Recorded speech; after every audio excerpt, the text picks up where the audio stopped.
तो लक्ष्मी सागर भाषण ने जो अनुवाद किया था इतिहास का। अच्छा, ठीक ठीक। अच्छा, अनुवाद तक थे, आगे जी। देखेंगे। अगले जो इतिहास को जिसने लिखा, गाथा दत्तासी के बाद शिव सिंह सेंगर आते हैं। ठीक है, शिव सिंह सेंगर। तो शिव सिंह सेंगर को लिखेंगे।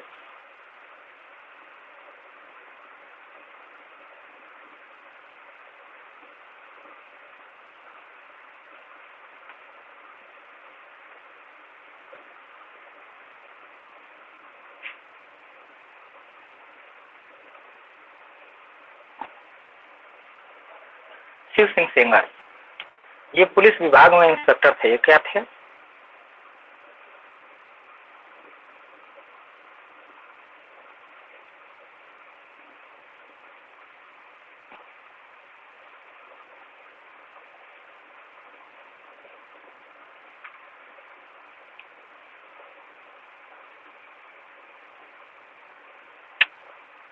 मैं नीचे लिख देता हूं।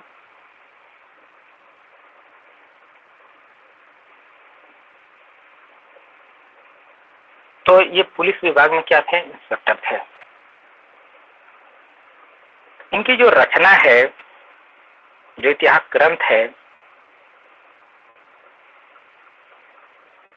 शिव सिंह सरोज है।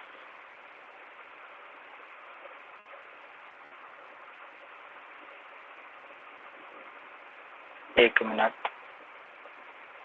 गलत हो गया।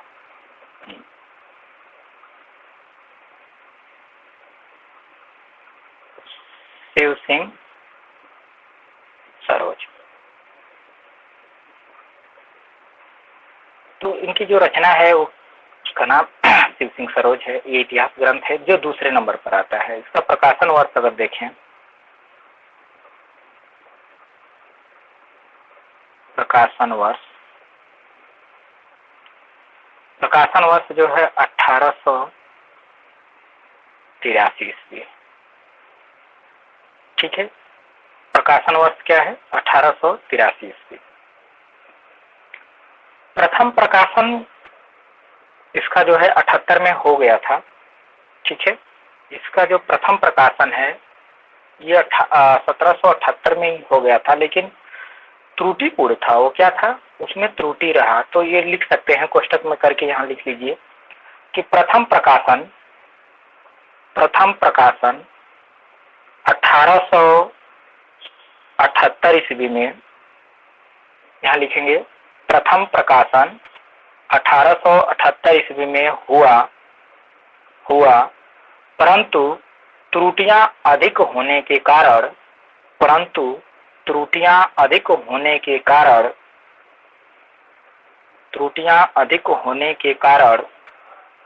संशोधित करके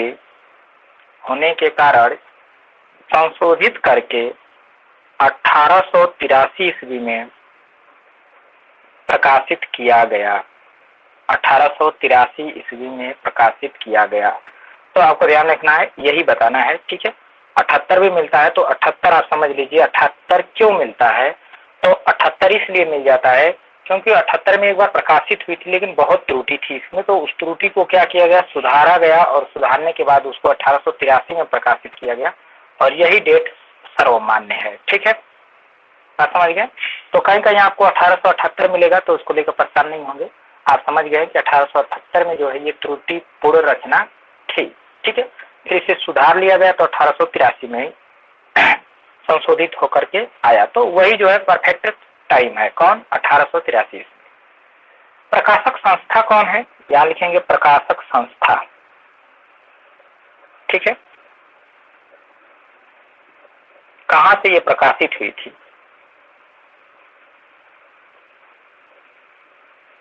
प्रकाशक संस्था मतलब कहां से ये प्रकाशित हुई? तो इसमें लिखेंगे नवल किशोर। नवल किशोर ये प्रेस कहाँ है? नवल किशोर लखनऊ। प्रेस। हाँ, लखनऊ।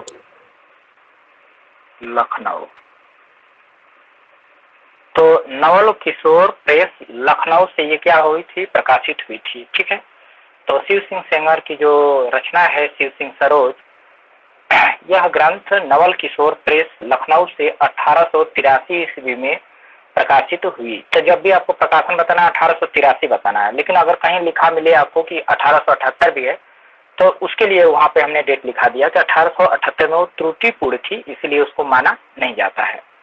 इसकी क्या विशेषताएं थी उसे आपको लिखना है, तो हेडिंग लगाएंगे विशेषताएं। इसकी क्या विशेषताएं रही, विशेषताएं क्या क्या रही, तो फर्स्ट नंबर पर जो इसकी विशेषता रही उसे लिखेंगे। हिंदी में रचित, ये क्या है इसकी विशेषता, इसकी विशेषता ये है कि हिंदी में रचित, हिंदी में रचित हिंदी साहित्य का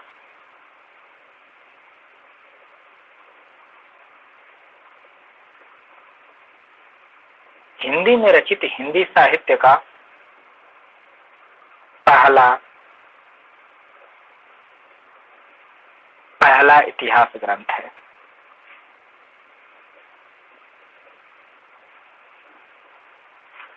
अब देखिए, हिंदी साहित्य का पहला इतिहास ग्रंथ तो गाथा दत्तासी का हम मानेंगे, ठीक है, लेकिन क्या है कि हिंदी में रचित हिंदी साहित्य का मतलब भाषा भी हिंदी हो, हिंदी साहित्य का इतिहास तो हो लेकिन भाषा क्या हो उसकी, हिंदी ही हो।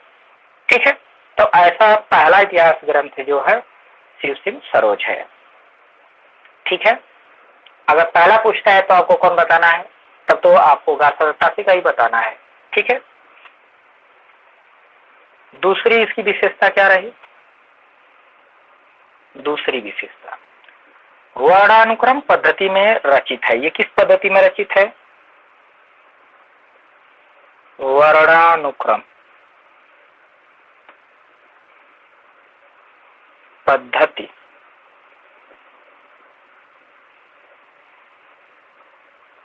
इसकी ये भी एक विशेषता है कि ये किस पद्धति में है, तो वर्णानुक्रम पद्धति में रचित है। ठीक है, तो इसकी ये दूसरी विशेषता बन गई। तीसरी विशेषता की अगर हम बात करें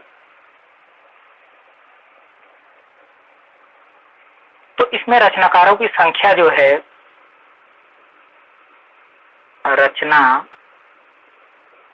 रचनाकारों की संख्या कितनी है, या कवियों की, रचनाकारों का है या कवियों की, तो रचनाकारों की संख्या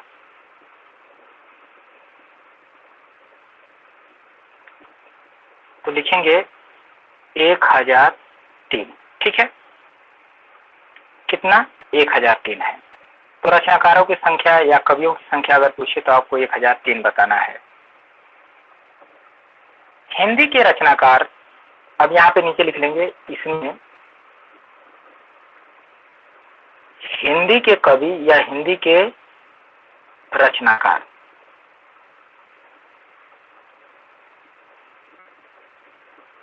हिंदी के रचनाकार वैसे तो कुल है लेकिन कुछ अपभ्रंश के भी हैं, तो 669 हिंदी के रचनाकार कितने हैं, 669 है।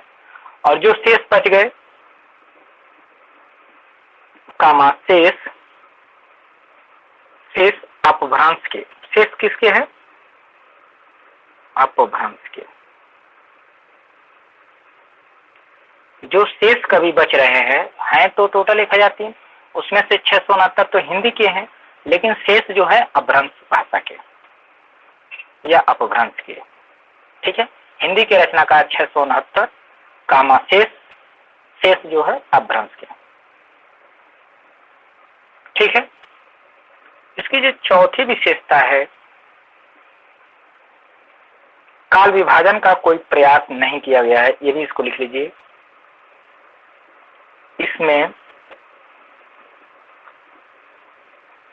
काल विभाजन का कोई प्रयास नहीं किया गया है। ठीक है, काल विभाजन का कोई प्रयास नहीं किया गया है। ठीक है,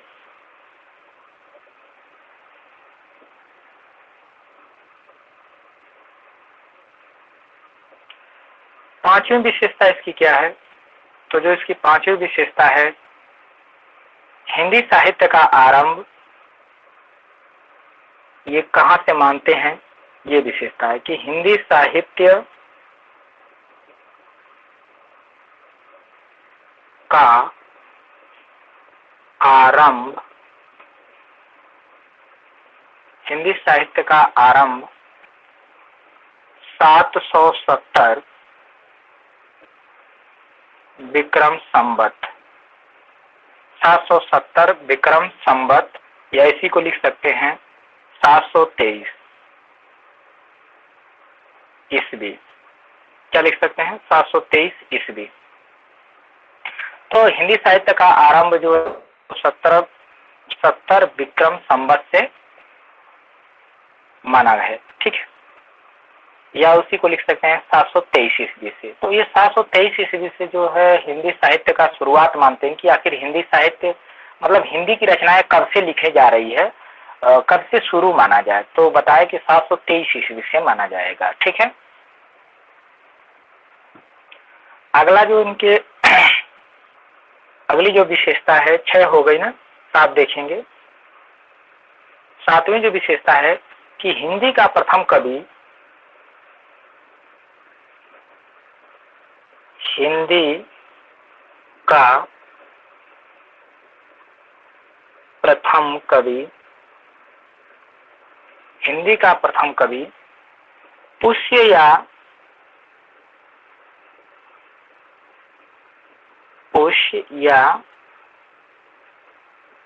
पुंड को माना है। तो ये भी इसकी विशेषता है कि इन्होंने प्रथम कवि पुष्य या पुंड को माना है। 8वीं इसकी विशेषता है कि शुक्ल जी ने इसे वृत्त संग्रह कहा है। ये भी एक इसकी विशेषता है, शुक्ल जी ने इसे क्या कहा? कवि वृत्त कह सकते हैं या फिर वृत्त संग्रह भी कह सकते हैं, ठीक है। कवि वृत्त कहे चाहे वृत्त संग्रह कहे, बात एक ही है। वृत्त संग्रह कहा है, तो शुक्ल जी ने इसे क्या कहा दिया? तो वृत्त संग्रह कह दिया, ठीक है। ये इसकी क्या रही? विशेषता रही।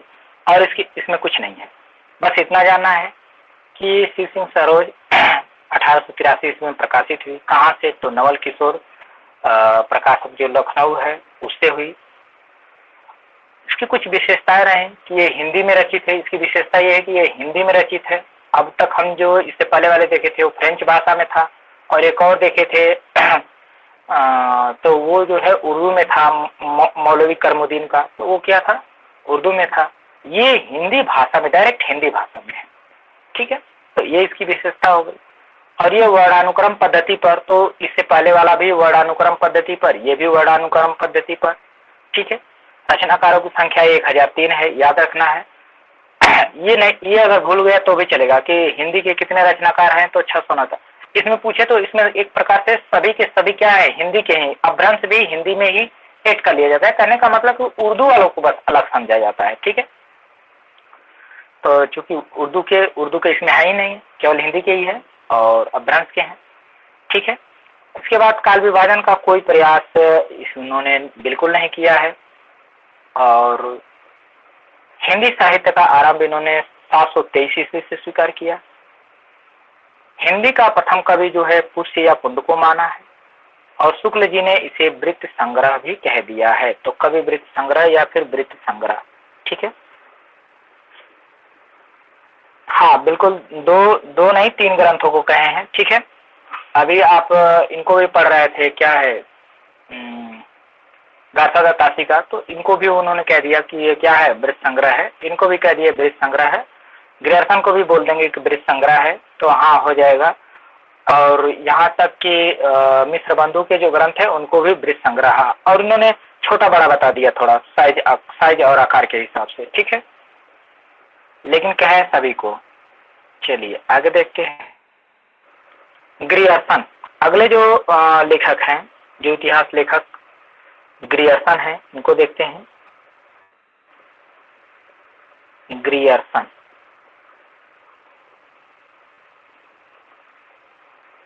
ग्रियर्सन का अगर नाम देखें तो पूरा नाम हम कह सकते हैं इनको George Abraham, George Abraham, George Abraham Grierson.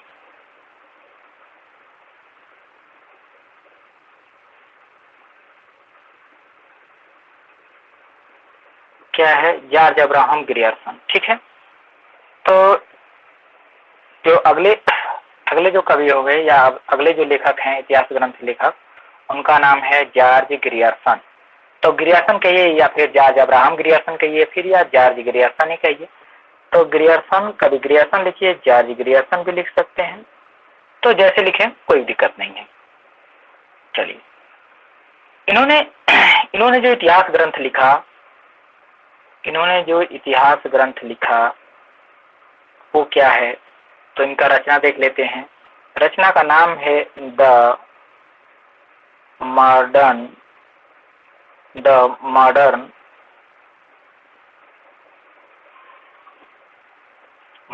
करिए, द मॉडर्न वर्नाक्यूलर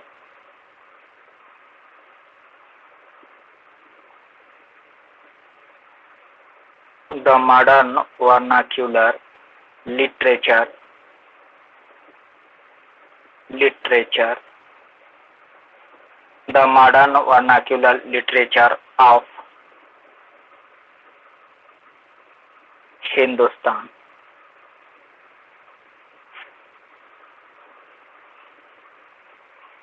तो इन्होंने एक ग्रंथ लिखा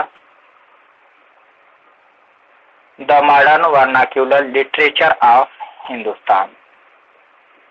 ठीक है, इसके प्रकाशन वर्ष की अगर हम बात करें, किसकी बात करें? प्रकाशन वर्ष की।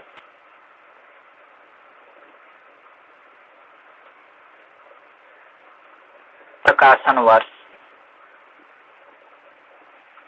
ठीक है। ग्रंथ का नाम तो लिख लिए होंगे, the modern vernacular literature of Hindustan. चलिए आगे देखते हैं। प्रकाशन वर्ष की अगर बात करें तो इसमें थोड़ा लिखेंगे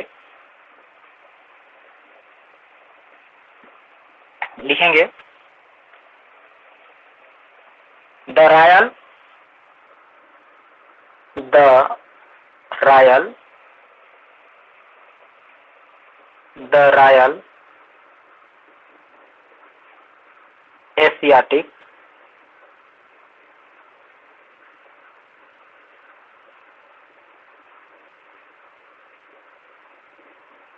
royal Asiatic society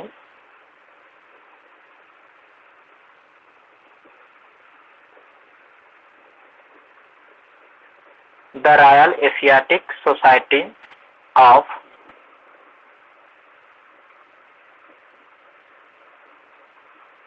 Bengal. The Royal Asiatic Society of Bengal के विशेषांक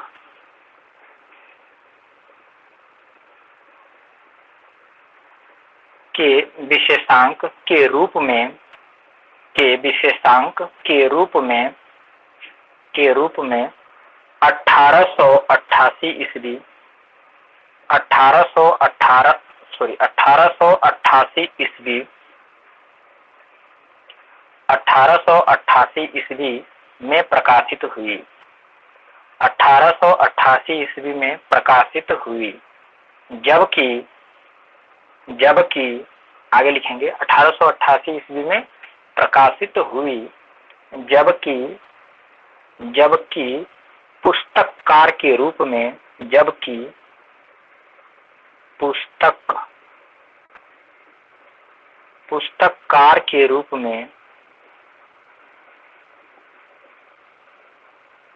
पुस्तककार के रूप में 1889 ईस्वी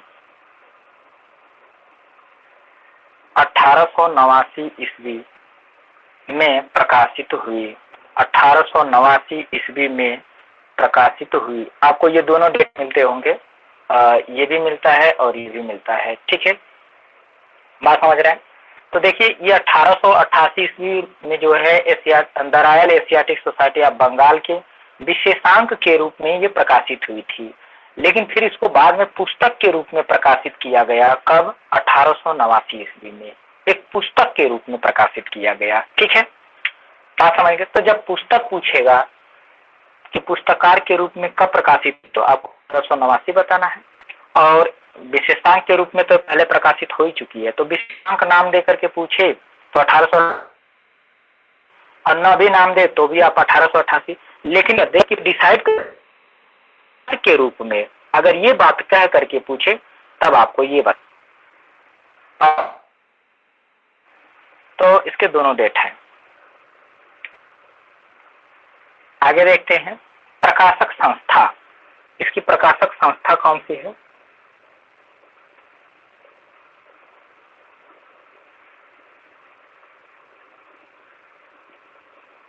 प्रकाशक संस्था ये कहां से प्रकाश, तो अभी आपने लिखा था ठीक ऊपर, ये यहां लिखा गया है, ये इसी को लिखिए, सोसाइटी ऑफ बंगाल, यहीं से ये क्या हुई थी? प्रकाशित हुई थी। प्रकाशक संस्था में है the Royal Asiatic Society of Bengal, ठीक है।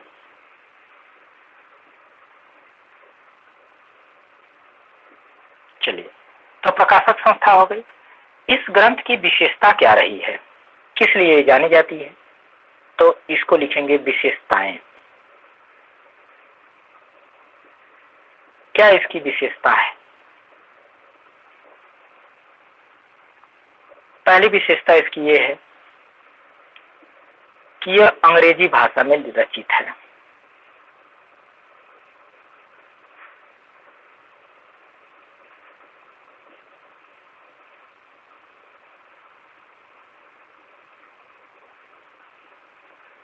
किसमें रचित है? अंग्रेजी भाषा में रचित है, ये इसकी पहली विशेषता हो गई। दूसरी विशेषता क्या है? इसमें लिखेंगे कि केवल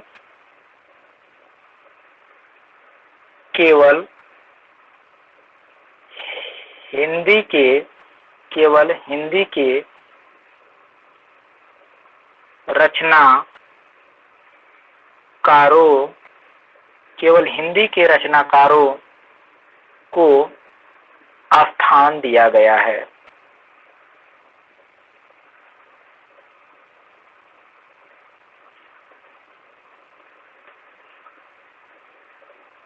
तो इसमें देखिए, इसमें केवल हिंदी के रचनाकारों को स्थान दिया गया है, ठीक है। इसमें किसको स्थान दिया गया है? केवल और केवल हिंदी के रचनाकारों को ही स्थान दिया गया है, ठीक है। तीसरी इसकी विशेषता क्या है? तीसरी पूछ सकता है कि कुल रचनाकार, तो कुल रचनाकार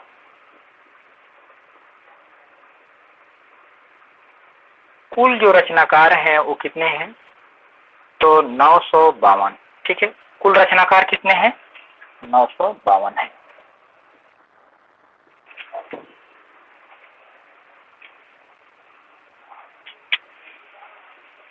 तो इसकी तीन विशेषताएं अभी हमने लिखा। अंग्रेजी भाषा में रचित है, दूसरी केवल हिंदी के रचनाकारों को स्थान दिया गया है, तीसरी विशेषता है कुल रचनाकारों की जो संख्या है वो 952 है, ठीक है।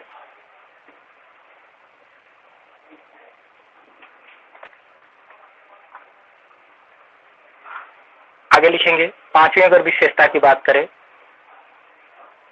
वहीं पे चाहे होते तो एक विशेषता छूट गई इसकी, तो ठीक है, अंग्रेजी भाषा में रचित है और केवल हिंदी के रचनाकारों को स्थान दिया गया है, और ये ऐसा ये पहला इतिहास ग्रंथ है। ये भी बात लिख लीजिए कि पहला इतिहास ग्रंथ है।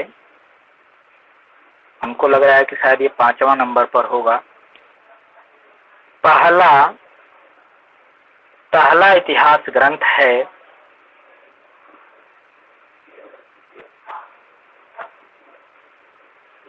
जिसमें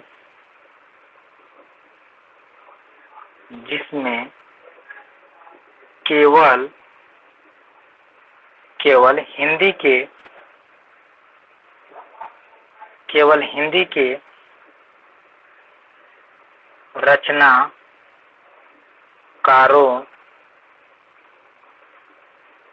को स्थान मिला है या दिया गया है।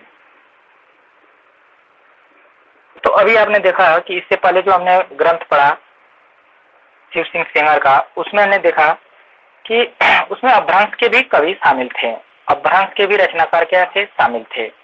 लेकिन ये इतिहास ग्रंथ ऐसा है कि इसमें केवल और केवल हिंदी के ही है, इसमें अपभ्रंश के भी नहीं है, उर्दू के भी नहीं है। ठीक है, केवल और केवल किसके हैं, हिंदी के है। अब देखेंगे इसकी और विशेषता क्या है, तो 6 नंबर पे जो विशेषता है उसे देखेंगे। हिंदी साहित्य के विकास क्रम को, इसको लिखेंगे, हिंदी साहित्य के विकास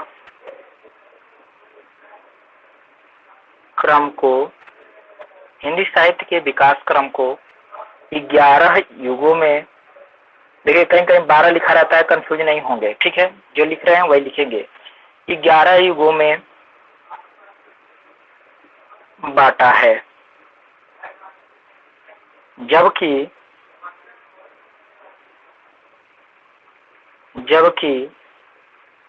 इसमें 12 अध्याय हैं। तो अगर आपसे पूछेगा कि ग्रियर्सन के इतिहास ग्रंथ में कितने अध्याय हैं, तब आप 12 बता सकते हैं।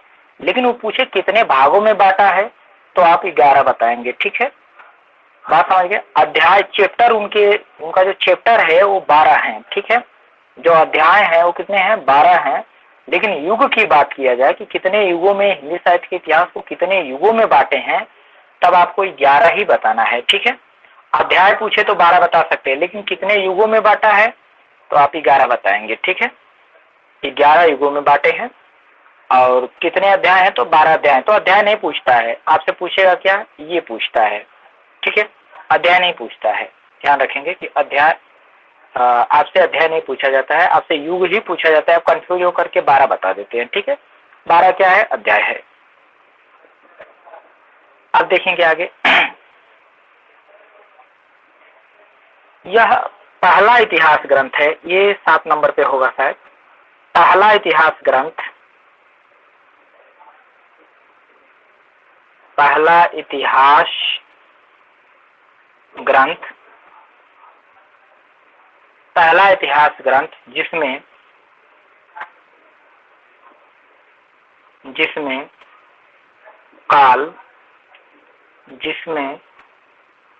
काल विभाजन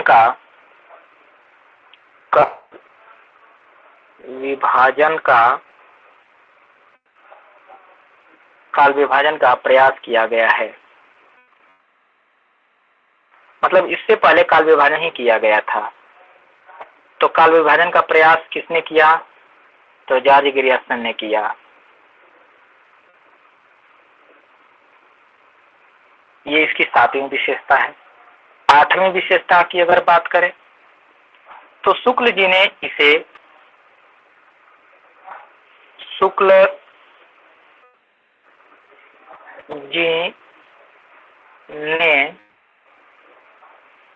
काल विभाजन को,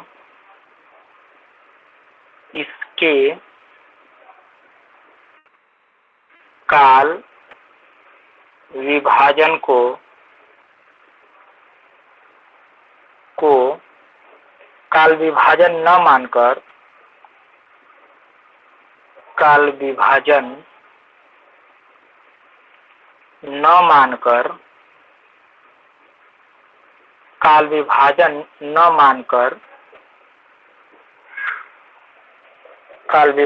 मानकर अध्याय के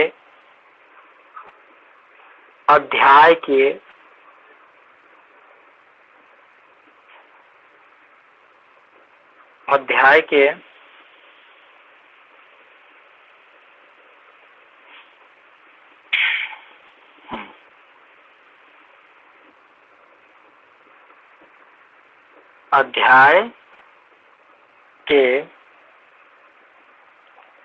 काल विभाजन न मानकर अध्याय के नाम मात्र माना है।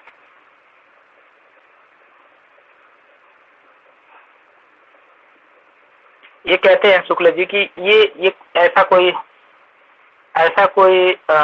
युग होता है क्या, ऐसे कोई चैप्टर बांटा जाता है, काल विभाजन होता है कि 11-11 भागों में बांट दो, 12-12 भागों में बांट दो, ऐसा लग रहा है कि ये किसी चैप्टर का नाम है, अध्याय का नाम है। ठीक है, तो उन्होंने कहा कि ये क्या है, ये अध्याय का नाम है, ये काल विभाजन नहीं है। ठीक है, किसने कहा?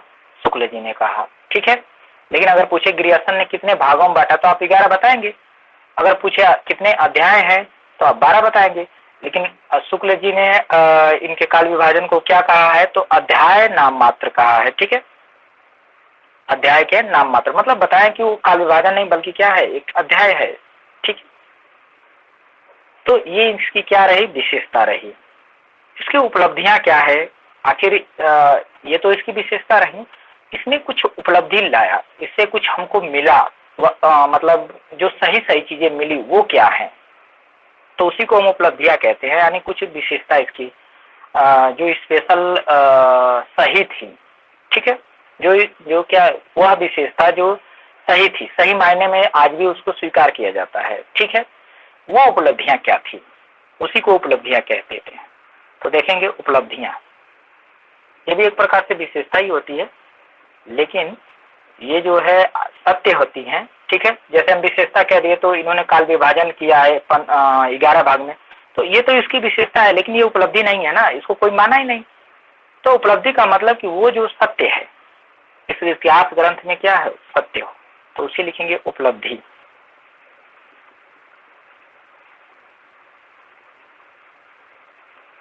उपलब्धि क्या उपलब्धि है इससे, तो पहला लिखेंगे भक्ति काल को, यहां लिखेंगे भक्ति काल को हिंदी साहित्य का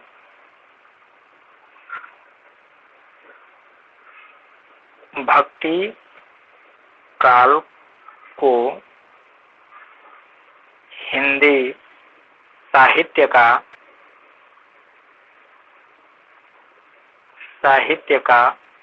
इन्होंने क्या कहा था, स्वर्ण युग कहना, हिंदी साहित्य का स्वर्ण युग कहना।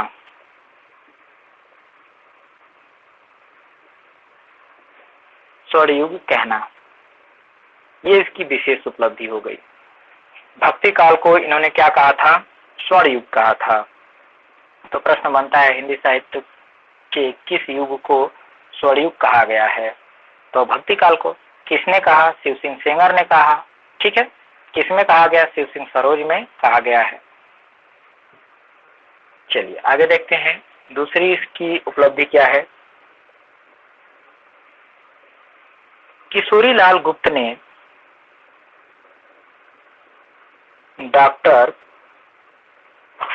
किशोरी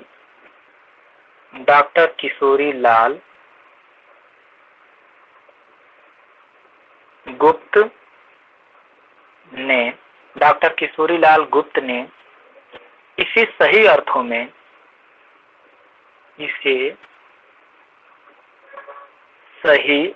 में डॉक्टर किशोरी लाल गुप्त ने इसे सही अर्थों में हिंदी साहित्य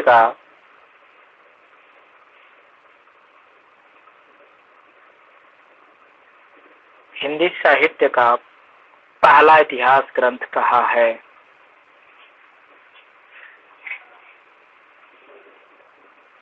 पहला इतिहास ग्रंथ कहा है। ठीक है, तो यहाँ देख सकते हैं सही अर्थों में कौन कहा है, किशोरी लाल गुप्त। याद रखना ये बात किसने कहा था, किशोरी लाल गुप्त ने कहा है। डॉक्टर किशोरी लाल गुप्त ने इसे सही अर्थों में हिंदी साहित्य का पहला इतिहास ग्रंथ कहा है, और यही है जो इस ग्रंथ का अनुवाद भी किए थे, आप लोगों को पता होगा। ठीक है, एक और लिखेंगे, एक कथन लिखेंगे इसी में। ग्रियर्सन पहले, एक कथन है, ग्रियर्सन पहले पहले व्यक्ति थे, ग्रियर्सन पहले व्यक्ति थे जिन्होंने ग्रियर्सन पहले व्यक्ति थे जिन्होंने आगामी इतिहासकारों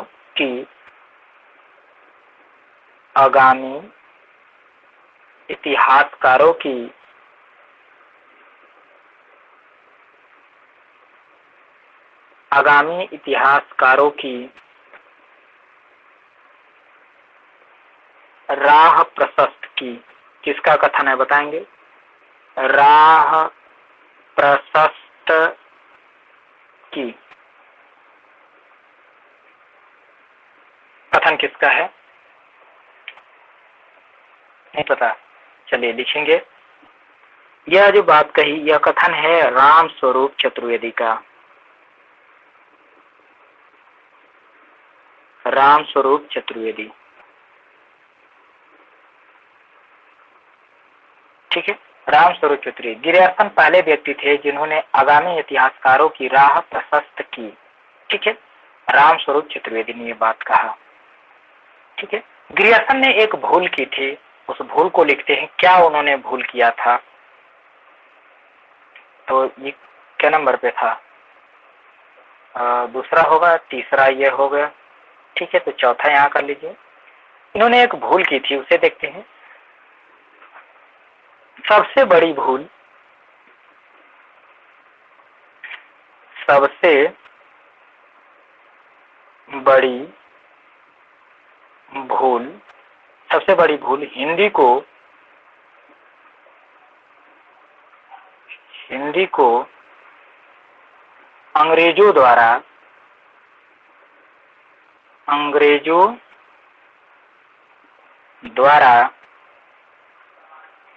हिंदी को अंग्रेजों द्वारा आविष्कृत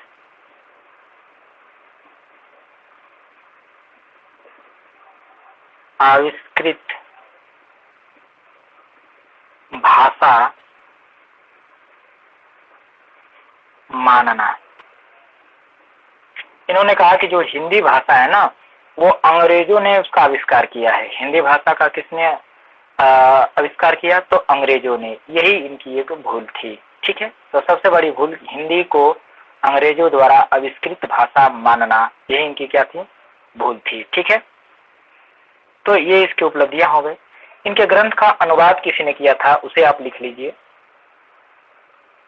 अनुवाद किसी ने इनके इतिहास, क्योंकि ये अंग्रेजी भाषा में है ना, तो अनुवाद तो करना ही पड़ेगा। तो किसी ने अनुवाद किया। किसने किया? तो डॉक्टर, जिन्होंने पहला इतिहास ग्रंथ कह दिया था सच्चे अर्थों में या सही अर्थों में,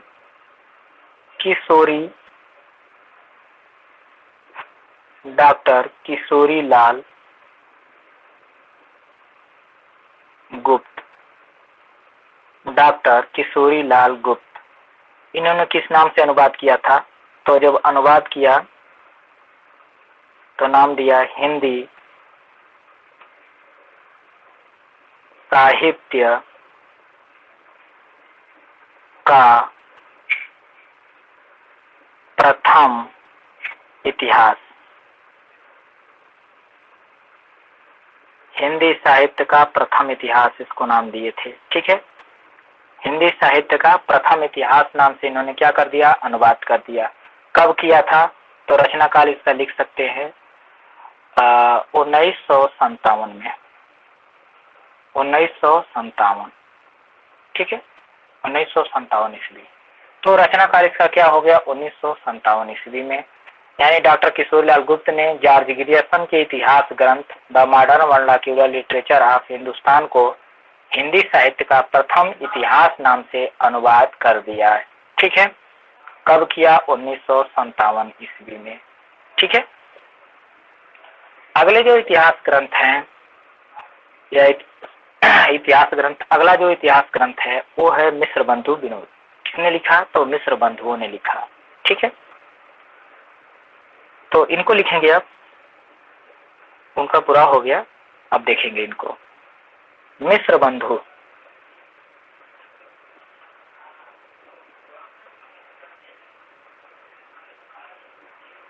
मिस आवाज तो आप लोगों के यहाँ क्लियर जा रही है ना?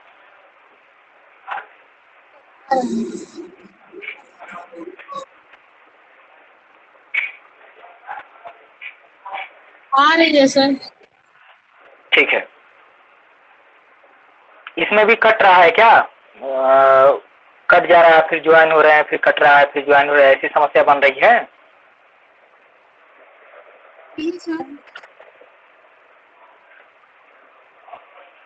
आवाज नहीं आई? हम लोग के ऐसा नहीं हो रहा है, कट नहीं रहा अपने आप। कट नहीं रहा है ना? नहीं सर। नहीं सर। ठीक है, ओके। देखिए मिश्र बंधु, ठीक है, मिश्र बंधु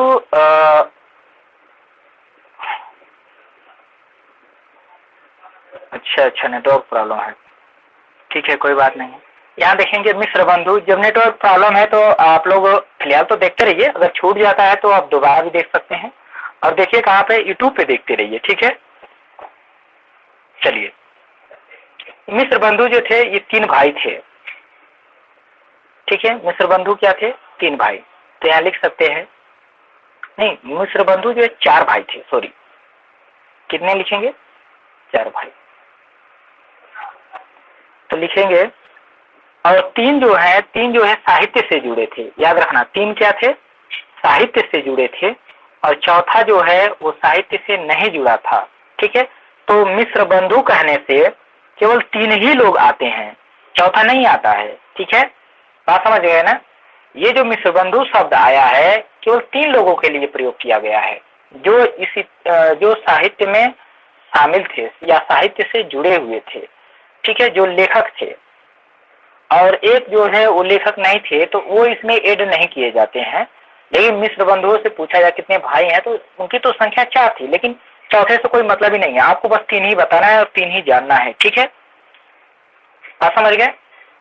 तो 3 ही जानिए। पहला यहाँ लिख लेंगे, मिश्र बंधु 3 भाई थे, 4 भाई ना लिखिए, ठीक है। कितना लिखिए? 3 भाई थे। ये कितने थे? 3 भाई थे। पहले भाई का नाम जो है सुखदेव, सुखदेव बिहारी मिश्र।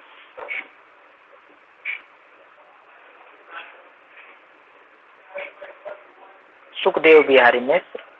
और दूसरा जो है श्याम बिहारी मिश्र।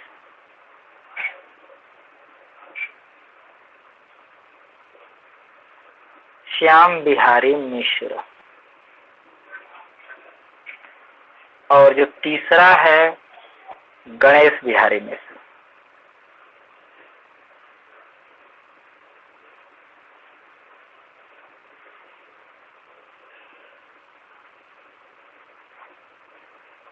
ठीक है, गणेश बिहारी मिश्र, ठीक है। चौथा जो थे वासुदेव बिहारी मिश्र थे, लेकिन उनको लिखेंगे नहीं आप लोग, ठीक है, क्योंकि उनसे पूछा ही नहीं जाएगा, क्योंकि उनका संबंध जो है साहित्य से था ही नहीं, ठीक है। वासुदेव बिहारी मिश्र, लेकिन लिखने की जरूरत नहीं है।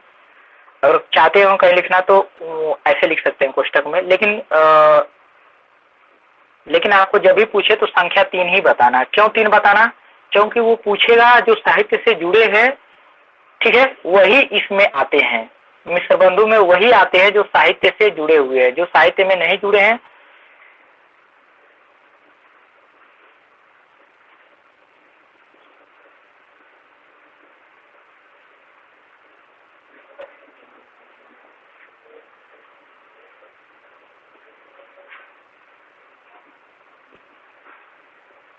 ऐसे कैसे कि 1-1 मिनट पर वीडियो रुक जाता है, ऐसे होता है क्या? आज भी रुक रहा है? नहीं, आज वाला नहीं रुका, इससे पहले वाला रुक जाता है और स्क्रीन भी नहीं दिखती है, बस आवाज आता है, स्क्रीन पे ब्लैक ब्लैक दिखता है। कैसे है? सभी लोगों के यहाँ ये समस्या आती है क्या? पता नहीं सर, मैंने तो नहीं देखा। हम तो लाइक करते हैं सर, हम तो लाइक करते हैं, बस देख के फिर बंद कर देते हैं, क्योंकि हम पढ़ चुके होते हैं। अच्छा, वासुदेव बिहारी मिश्र, ठीक है, कोई बात और नहीं, आप लोग लाइव पढ़िए। क्लियर दिखता है। वो जो छूट जाता है, जिनको छूट जाता है वो लोग वहाँ पे देखेंगे, ठीक है। जब नहीं छूटा है तो फिर क्या जरूरी है वहाँ देखने की, ठीक है, बात समझिए। जी सर। जब छूट जाता है, यदि आप नहीं लिख पाए हैं तो आप वहाँ देख करके लिखेंगे, ठीक है। नहीं सर, खोलते तो हैं, बस लाइक छोड़ देते हैं। ठीक है, कोई बात नहीं, बहुत अच्छा। तो ये देखिए, चौथे जो है वासुदेव बिहारी मिश्र हैं, ठीक है। कौन है? वासुदेव बिहारी मिश्र। लेकिन ये जो है, ये वासुदेव बिहारी मिश्र इसमें नहीं आते हैं। पूछिए क्यों नहीं आते हैं? ये जो मिश्र बंधु हैं, ये तीन ही लोग के लिए नाम दिया गया है, बात समझ गए। तो बस यही तीनों आएंगे। तो जब आपसे पूछे तो तीन भाई ही बताना है, और नाम पूछे तो इन्हीं तीनों पर फोकस करना है। ये चौथे वाले पे नहीं, ये घर रह गए थे, ये लिखते उखते कुछ नहीं थे, इनको साहित्य से कोई मतलब नहीं था, ठीक है। तो यही तीन लोगों को आपको बताना है,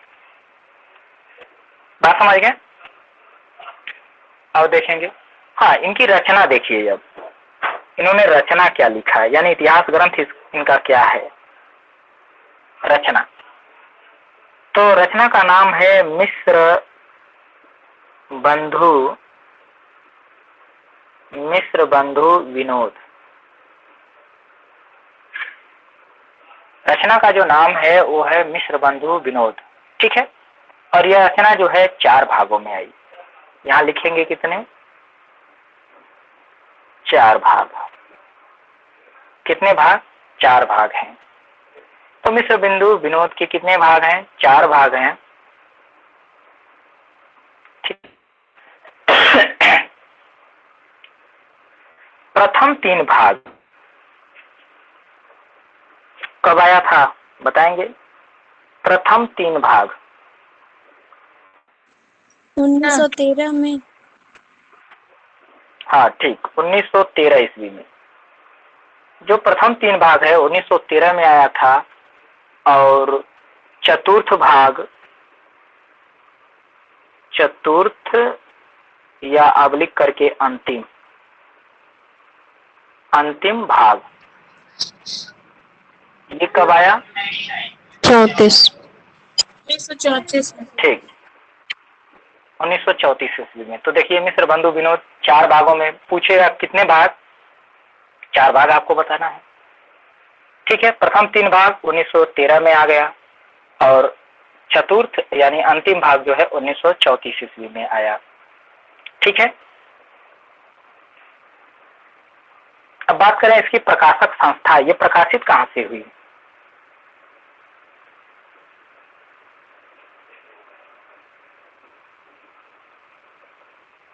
तो प्रकाशक संस्था,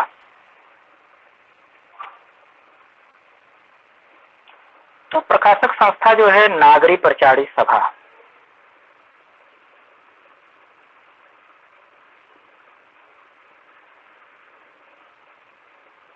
नागरी प्रचारी सभा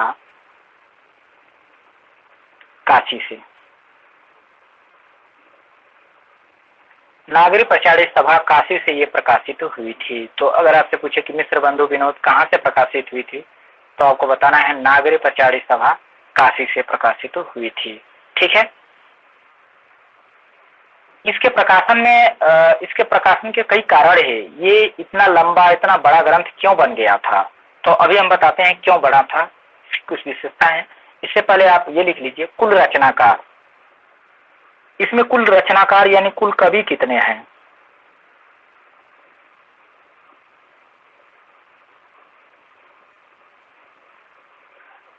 कुल रचनाकार या कवि इसमें कितने हैं? तो 4000, यहां से लिख देते हैं 4591। ये माने हैं कौन? रामचंद्र शुक्ल।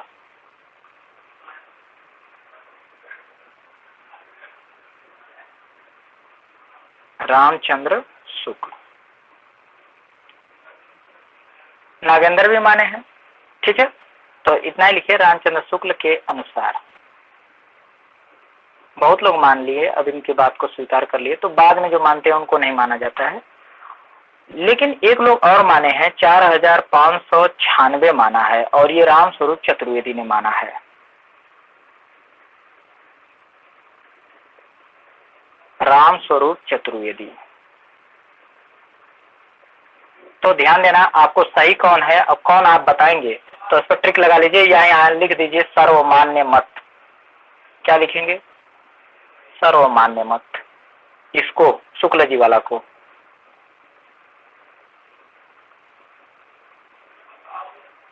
ठीक है, सर्वमान्य मत क्या है? 4591, आपको यही बताना है। ठीक है, ये रामस्वरूप चतुर्वेदी ने 4596 अपने इतिहास में लिखे बताए हैं कि 4596 लेखक हैं। तो काउंट करने पर 4596 है, लेकिन शुक्ल जी ने जब लिख दिया कि 4591, तो आपको 91 ही मानना है। ठीक है, बात समझ गए? अगर 96 लगा देंगे तो आपका गलत हो जाएगा, तो इसीलिए आपको ध्यान रखना है, क्योंकि स्पष्ट बुक में लिखा हुआ है, कोई गिनने नहीं जाता है वहां पे। 4591 को कौन बैठ के गिनेगा? लेकिन रामस्वरूप चतुर्वेदी गिने थे तो 4596 हुए थे। ठीक है, तो शुक्ल जी से गिनने में हो सकता है 2-4-5 छूट गए हों, ऐसा हो सकता है, या हो सकता है कि रामस्वरूप चतुर्वेदी से गिनने में जो है 4-5 बढ़ गए हों। ठीक है, तो आप जो है शुक्ल जी के मत को ही क्या करेंगे? स्वीकार करना है, यानी 4591 ही बताना है। चलिए, इसकी विशेष तथ्य क्या है ये लिख लीजिए। विशेष तथ्य, इसकी एक स्टोरी है। तो विशेष तथ्य इसमें लिखेंगे, यह इतिहास ग्रंथ नागरी प्रचारी सभा द्वारा, यह इतिहास ग्रंथ नागरी प्रचारी सभा द्वारा, यह इतिहास ग्रंथ नागरी प्रचारी सभा द्वारा प्रकाशित हस्तलिखित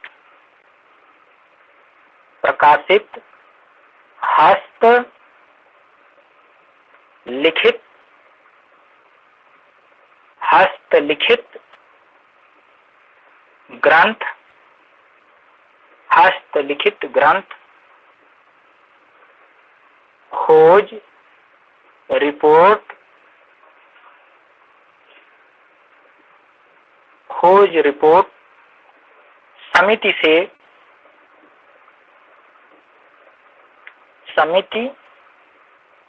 से प्राप्त जानकारी के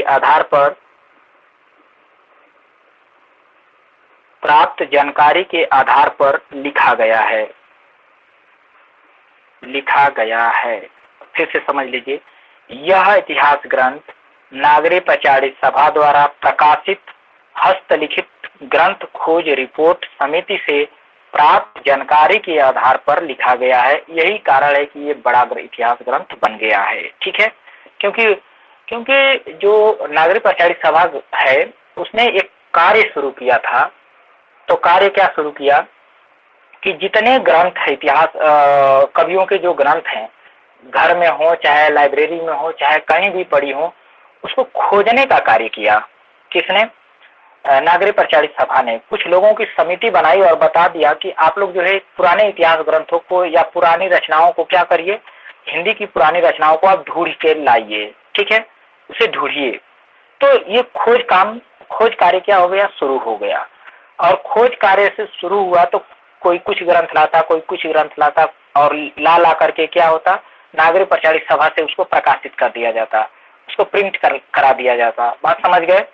तो उन सभी इतिहास ग्रंथों जितने भी ये सब पुराने जो ग्रंथ मिले, इतिहास ग्रंथ उसे नहीं कहेंगे, रचना कहेंगे, तो जितने भी रचनाएं मिली, उन सभी रचनाओं को के आधार पर ये जो मिश्र बंधु हैं, इन्होंने एक इतिहास ग्रंथ तैयार कर दिया। अब ये बात आती है कि क्यों उस खोज को इनको कैसे मिल गया, कैसे इनको छूट दे दिया गया कि आप इसको देख करके लिखिए। तो एक इनकी विशेषता ये है कि ये जो खोज कार्य हो रहा था उसके ये लोग निरीक्षक थे। बात समझ गए? ये लोग क्या थे? निरीक्षक थे।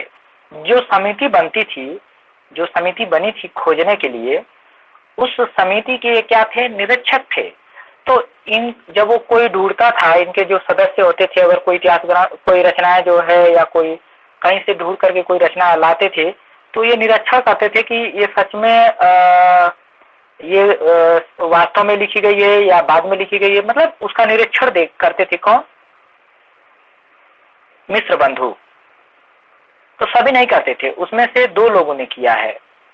तो निरीक्षक का कार्य केवल एक बेर में एक ही व्यक्ति कर सकता है। तो मान लीजिए 4 साल के लिए था, 5 साल के लिए था, ठीक है, बात समझ गए? तो मेरा कहने का ये मतलब है कि जो नागरिक प्रचारित सभा ने जो समिति गठित की कि आप पुराने इतिहास पर पुरानी रचनाओं को क्या करिए, ढूंढिए, तो उस समिति का एक निरीक्षक होता था। वो निरीक्षक कौन था? तो मिश्र बंधु जो हैं उन्हीं में से कोई ना कोई होता था, या फिर शुक्ल जी भी थे, सॉरी शुक्ल जी कह रहे हैं, श्याम सुंदर दास भी थे, ठीक है। तो या तो श्याम सुंदर दास होते थे या फिर ये, ठीक है। तो उसको जरा लिखिए, हस्तलिखित ग्रंथों, नीचे लिखेंगे हस्तलिखित ग्रंथों की खोज कार्य कब से शुरू हुआ? ये 1900 ईस्वी से शुरू हुआ था। तो नीचे लिखेंगे हस्तलिखित ग्रंथों की खोज कार्य, हस्तलिखित ग्रंथों की खोज कार्य 1900 ईस्वी से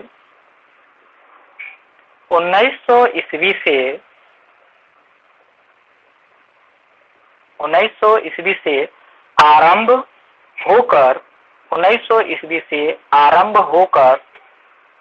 1921 ईस्वी तक चला, ठीक है। तो ये खोज कार्य कब से चला? तो 1900 ईस्वी से लेकर 1921 ईस्वी तक जो है नागरिक प्रचारित सभा ने क्या कर दिया? खोज कार्य चलाया कि भाई पुराने रचनाओं को ढूंढिए, ठीक है, तब हमारा इतिहास ग्रंथ मजबूत हो पाएगा। तो ढूंढते जाते थे, तो ये लोग पढ़ते जाते थे और उसी में से जो है उसी को आधार बनाकर इन्होंने क्या कर दिया? अपना इतिहास ग्रंथ लिख दिया। किसने? मिश्र बंधुओं ने, ठीक है। तो नीचे लिख लीजिए कि ये कब कौन कौन बना था, यानी कि इसके निरीक्षक कब और कौन था। तो 1900 से शुरू हुआ, तो 1900 से 1908 ईस्वी तक लिखेंगे। 1900 से 1908 ईस्वी, 1900 से 1908 ईस्वी तक श्याम सुंदर दास इसके निरीक्षक रहे। 1900 से 1908 ईस्वी तक इस श्याम सुंदर दास इसके निरीक्षक रहे। यानी ये जो खोज कार्य चल रहा था, इसके निरीक्षक कौन थे? तो 8 वर्ष के लिए श्याम सुंदर दास थे, ठीक है। इसके बाद लिखिए 1908 से, हाँ बोलिए। अच्छा, ये क्या लिखा गया? ओके, ठीक है, इसको सुधार दिया जाता है। 1908, ठीक, 1908, ठीक है। अब देखेंगे 1908 से लेकर 1916 ईस्वी तक इसके निरीक्षक कौन रहे? तो सुखदेव बिहारी मिश्र। कौन रहे? अब देखिए आ गई, सुखदेव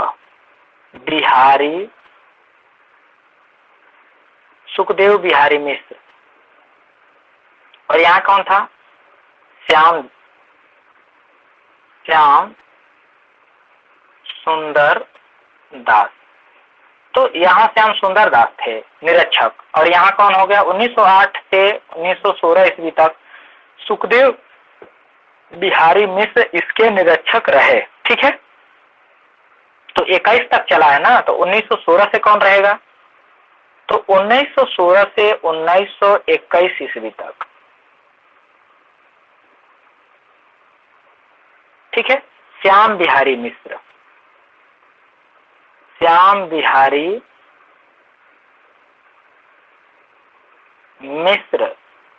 इसके निरीक्षक थे।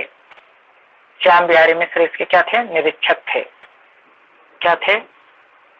निरीक्षक, ठीक है। तो श्याम बिहारी मिश्र इसके निरीक्षक थे। तो आप समझ गए ना।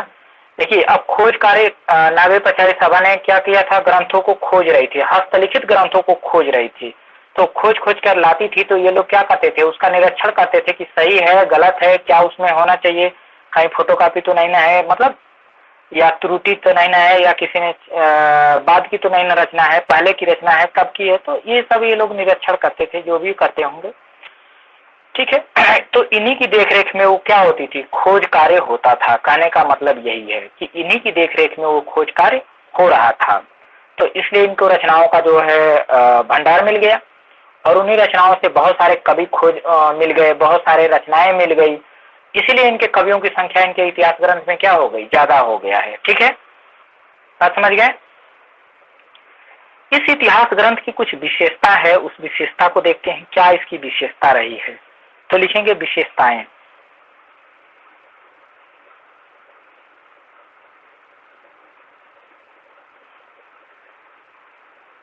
चलिए विशेषताएं लिखेंगे। विशेषताएं, पहली विशेषता तो ये है कि कालानुक्रम पद्धति में रचित है। ये किस में रचित है, तो कालानुक्रम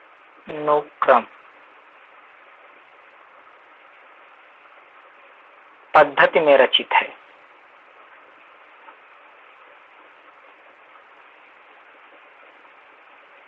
ठीक है, तो कालानुक्रम पद्धति में रचित है, पहली विशेषता होगी।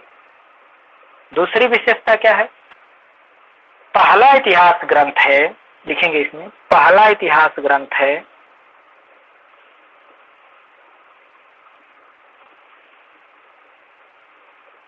पहला इतिहास ग्रंथ है जिसमें आलोचनात्मक पद्धति का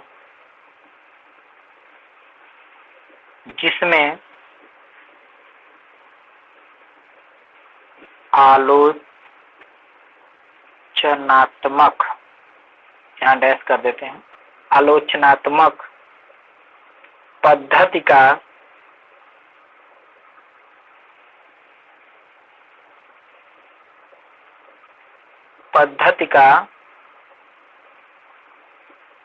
भी समावेश है। अर्थात ये पहला इतिहास ग्रंथ है जिसमें आलोचनात्मक पद्धति का भी समावेश किया गया है। कहने का ये मतलब, इससे पहले आलोचनात्मक पद्धति का समावेश नहीं था, यहाँ हुआ है। आगे लिखेंगे अर्थात मिस्र बंधुओं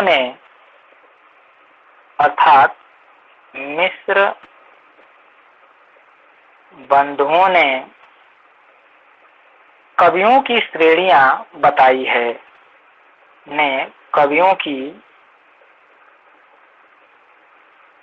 की क्या किया है, श्रेणियां बताई हैं, यानी क्रम बता दिया ना। तो बिना आलोचना किए क्रम कैसे कोई निर्धारित कर सकता है, तो श्रेणियां बताई है।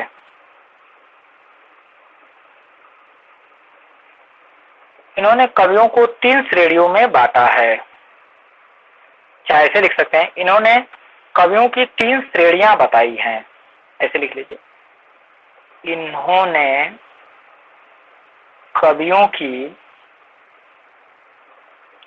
3 श्रेणियां बताई हैं। कितनी श्रेणियां बताई हैं,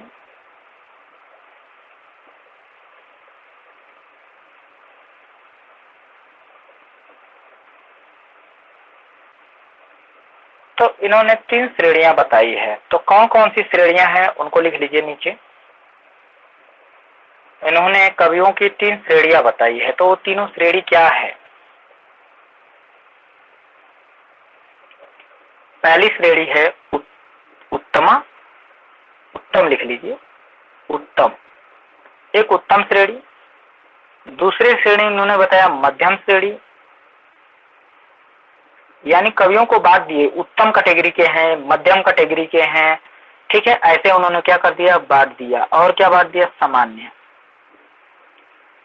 ठीक है, और क्या बांट दिया, तो सामान्य बात दिया कि कुछ कवि जो है सामान्य है, तो एक तो उत्तम कैटेगरी के हैं, फिर मध्यम है, फिर सामान्य है। ठीक है, तो इस तरीके से उन्होंने क्या कर दिया, कैटेगरियां बांट दी, यानी श्रेणियां बना दी। ठीक है, अब जो है तीसरी इसकी विशेषता क्या है, तीसरी विशेषता क्या है, तो लिखेंगे मिस्र बंधुओं ने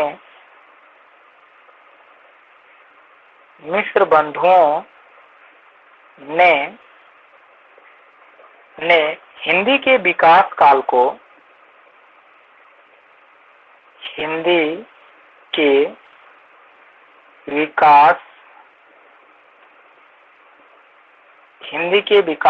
को मुख्य रूप से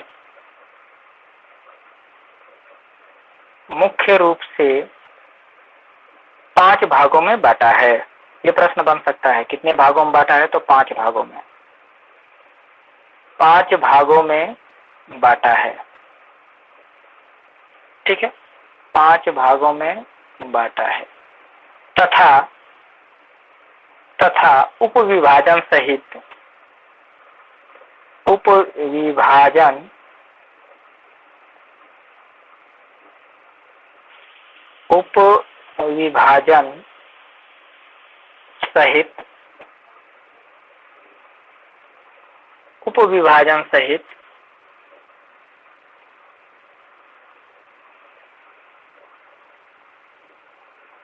उपविभाजन सहित 8 युगों में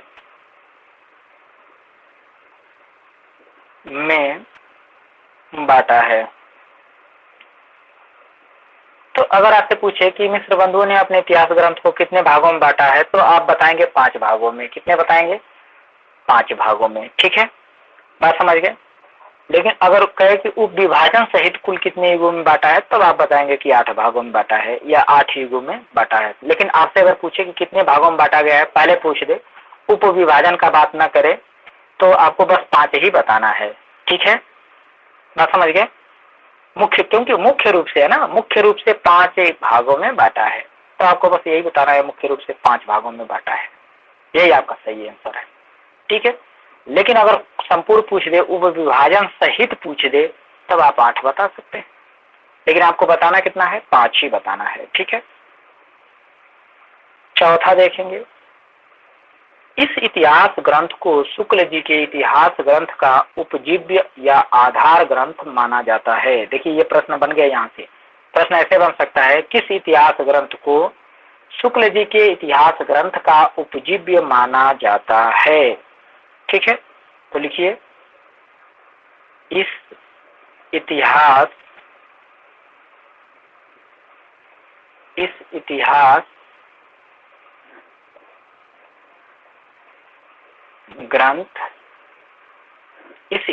ग्रंथ को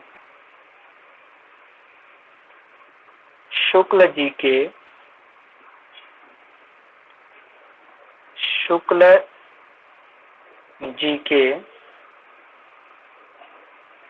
इतिहास ग्रंथ का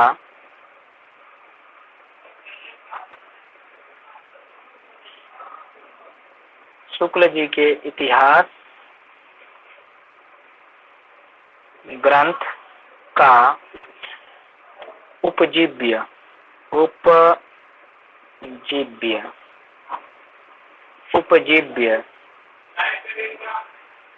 ये क्या है?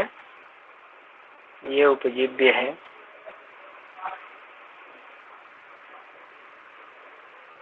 ठीक है। उपजीव्य,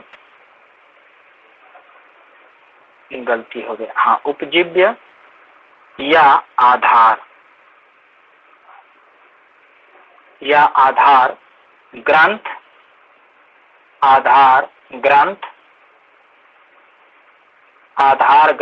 माना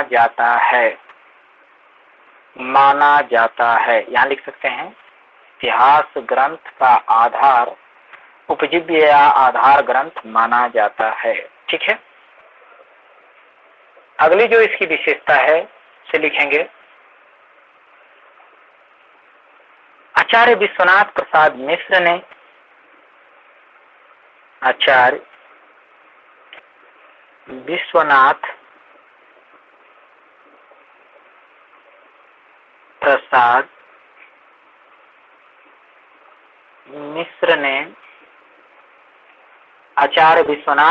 मिश्र ने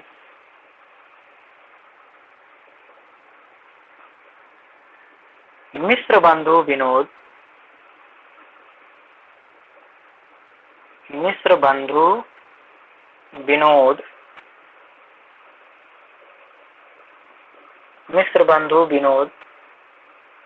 को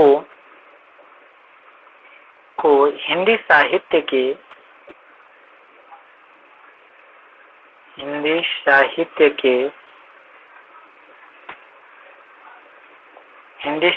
के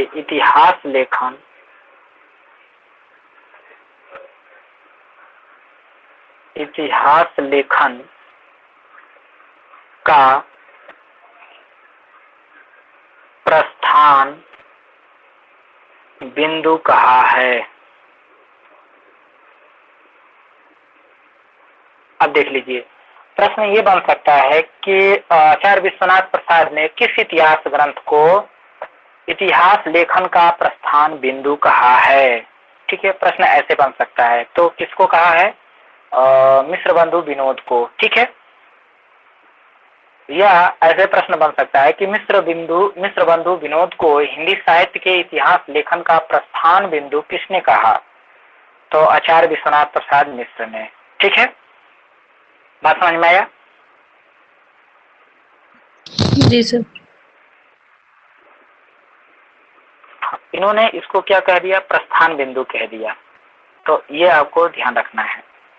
अब देखेंगे अगले जो हमारे लेखक आते हैं, इतिहास ग्रंथ लिखने की बात अगले लेखक की आती है। तो सबसे बड़े लेखक निबंधकार, श्रेष्ठ निबंधकार या श्रेष्ठ इतिहासकार रामचंद्र शुक्ल जी आते हैं।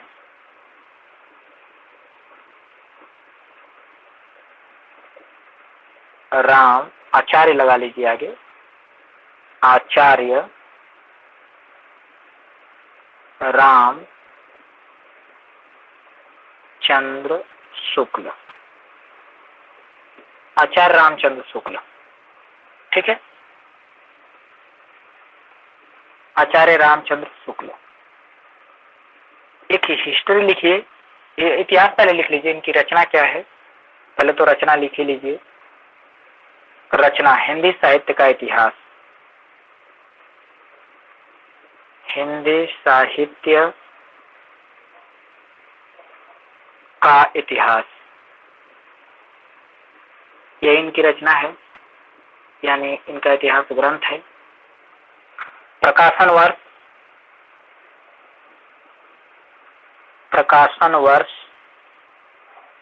वर्ष इसका क्या है? 1929 ईस्वी।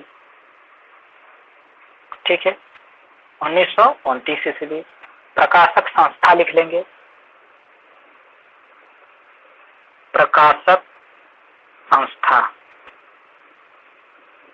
तो प्रकाशक संस्था क्या रहा?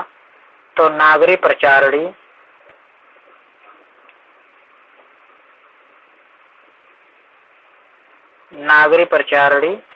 सभा,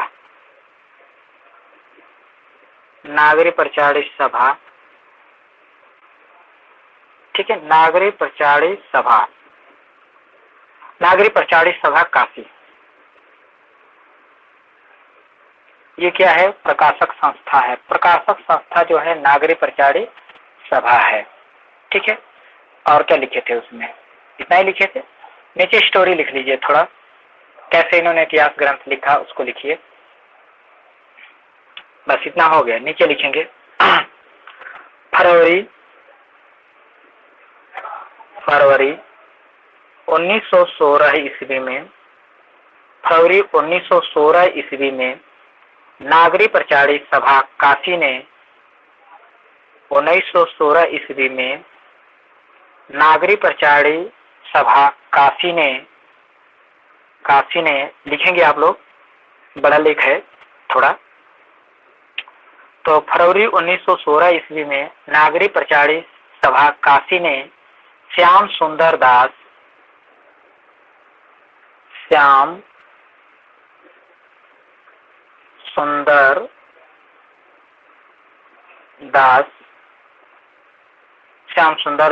कामा रामचंद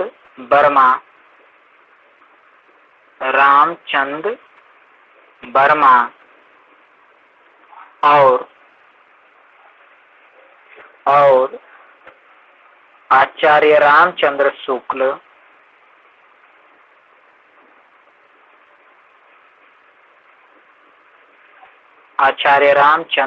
शुक्ल को हिंदी शब्द सागर के नाम से हिंदी शब्द सागर के नाम से हिंदी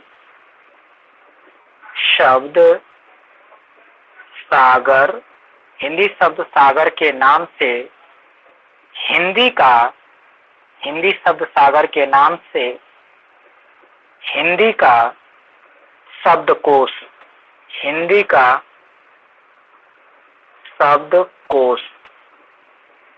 हिंदी का शब्दकोश तैयार करने का कार्य सौंपा। हिंदी का शब्दकोश तैयार करने का कार्य सौंपा। ठीक है। नागरिक प्रचारी सभा ने यानी ऐसे लिखोगे शायद फरवरी 1916 ईस्वी में नागरिक प्रचारी काशी ने श्याम सुंदर, रामचंद्र वर्मा और आचार्य रामचंद्र शुक्ल को हिंदी शब्द सागर के नाम से हिंदी का शब्दकोश तैयार करने का कार्य सौंपा। ठीक है। आगे लिखिए। इन तीनों विद्वानों ने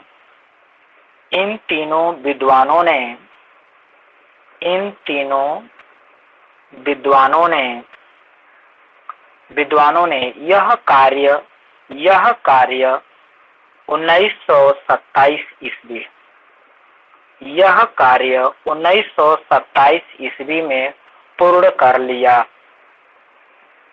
कार्य 1927 ईस्वी में पूर्ण कर लिया।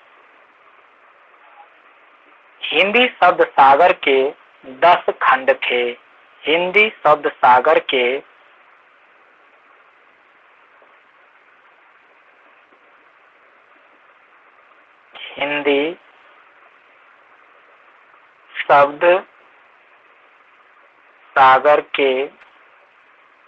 10 खंड थे। यानी हिंदी शब्द सागर कितने खंडों में तैयार हुआ? तो 10 खंडों में तैयार हो गया। कब तैयार हुआ? 1927 ईस्वी में। लाइन छोड़ के लिखेंगे।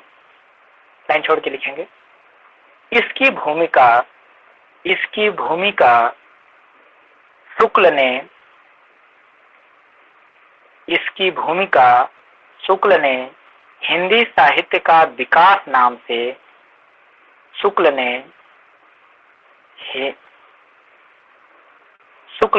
हिंदी साहित्य का विकास नाम से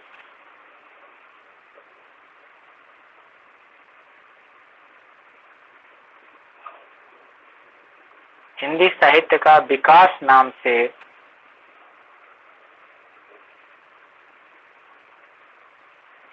1928 ईस्वी में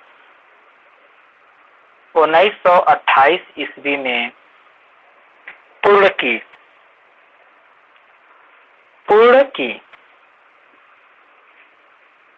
ठीक है। यानी पूरा कर दी। पूर्ण की कामा मतलब आगे लिखेंगे। भूमिका विशाल हो जाने के कारण जो भूमिका लिखे थे इन्होंने वो क्या हो गई? विशाल हो गई। भूमिका विशाल होने के कारण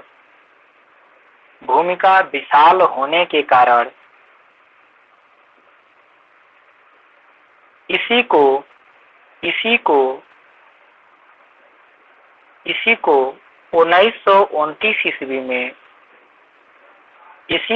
1929 ईस्वी में नागरिक प्रचारी सभा काशी द्वारा हिंदी साहित्य का इतिहास क्या नाम दिया गया? काशी द्वारा नागरिक प्रचारी सभा काशी द्वारा हिंदी साहित्य का इतिहास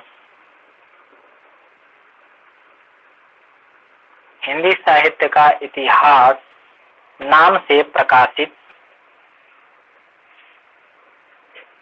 से प्रकाशित कराया। भूमिका विशाल हो जाने के कारण इसी ग्रंथ को 1929 ईस्वी में नागरी काशी द्वारा हिंदी साहित्य का इतिहास नाम से प्रकाशित कराया गया भी लिख सकते हैं, कराया गया। ठीक है, तो आप समझ सकते हैं कि ये जो इतिहास ग्रंथ है ये नागरी प्रचारित सभा ने कहा था कि एक शब्दकोश तैयार करिए आप लोग। तो ये जिम्मा 3 लोगों को दिया गया, श्याम सुंदर दास को, रामचंद्र वर्मा को और रामचंद्र शुक्ल को। तो तीनों लोगों ने मिलकर के एक शब्दकोश तैयार किया जो 10 खंडों में था। ठीक है, और उसका जो है भूमिका लिखने के लिए इन्होंने दे दिया शुक्ल को कि शुक्ल जी आप भूमिका लिखिए। शुक्ल जी ने साल भर में भूमिका लिखा, 27 से लेकर के 27 में तो लिख दिए थे वो शब्दकोश, तो 27 से लेकर 28 तक जो है इन्होंने भूमिका लिखा। तो साल भर में भूमिका इतना विशाल लिख दिए कि फिर उसको नागरी प्रचारित सभा ने जो है हिंदी साहित्य के इतिहास नाम से 1929 ईस्वी में प्रकाशित कर दी। ठीक है, तो आपसे प्रश्न बनेगा कि हिंदी साहित्य का इतिहास कब प्रकाशित हुआ, तो आपको बताना है 1929 ईस्वी में। ठीक है, ये डेट आपको क्लियर रहे। चलिए आगे देखते हैं। इसका संशोधित परिवर्धित संस्करण नीचे लिख लीजिए, इसका संशोधित परिवर्धित संस्करण, इसका संशोधित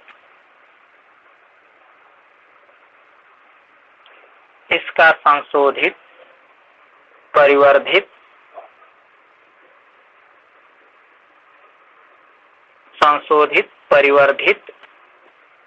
संस्करण। ठीक है, संशोधित परिवर्धित संस्करण 1940 ईस्वी में प्रकाशित हुआ। ठीक है, क्या हुआ, प्रकाशित हुआ। अब हम चलते हैं, इसके कुछ विशेषता लिखेंगे सभी की तरह। जैसे सभी का हमने विशेषता लिखा तो इस इतिहास ग्रंथ के भी क्या कर ले, विशेषता लिख लेते हैं। ठीक है,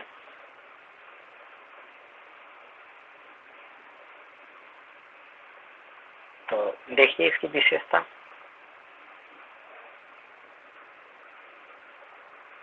विशेषताएं, इस इतिहास ग्रंथ की क्या विशेषताएं रही।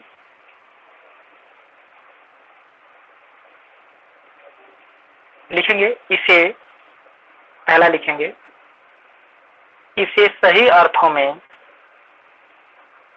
इसे सही अर्थों में, सही अर्थों में हिंदी साहित्य का हिंदी साहित्य का पहला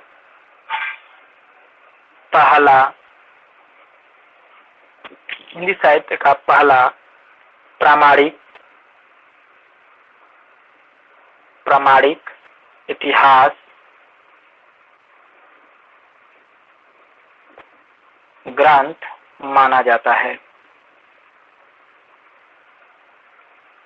ध्यान देना, यहाँ अगर प्रामाणिक नहीं लगाएगा तो कौन सा हो जाएगा आंसर,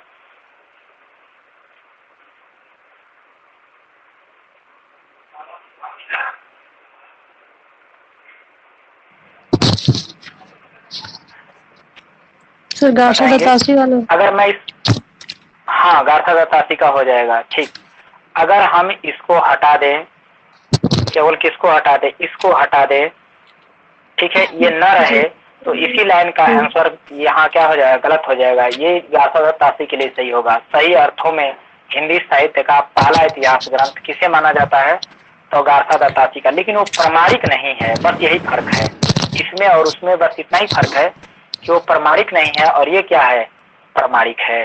बात समझ गए। तो जब प्रामाणिक कह देगा तो आप समझिएगा कि रामचंद्र शुक्ल का इतिहास ग्रंथ आ गया, क्योंकि वो प्रामाणिक नहीं है, यही प्रामाणिक है।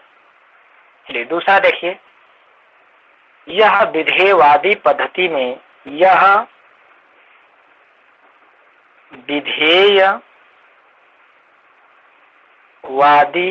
विधेयवादी पद्धति, यह विधेयवादी पद्धति में रचित है। किसमें रचित है? तो विधेयवादी पद्धति में रचित है। इसकी ये भी एक विशेषता हो गई। तीसरी विशेषता की बात करें, इसमें कुल कितने कवि हैं? कितने कवियों को इन्होंने शामिल किया बताएंगे? 1000। 1000 लगभग हैं। इसमें कुल कवि 900 कुछ है ना? हाँ, 997। इसमें कुल कवि 997 हैं। इसमें कुल शामिल कवि लिखेंगे, ठीक है। इसमें कुल यहाँ ऐसे लिख लीजिए, शामिल कवि। इसमें कुल शामिल कवि 997 हैं, ठीक है। आगे लिखेंगे चौथी विशेषता। चौथी इसकी विशेषता क्या है? इस इतिहास ग्रंथ में लिखेंगे, इस इतिहास ग्रंथ में रचनाकारों की, इस इतिहास ग्रंथ में रचनाकारों की प्रवृत्तियों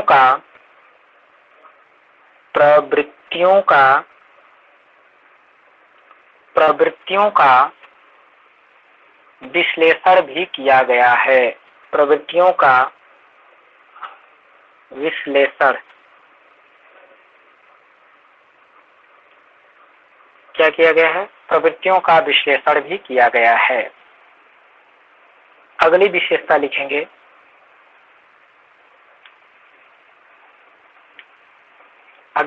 लिखेंगे, शुक्ल जी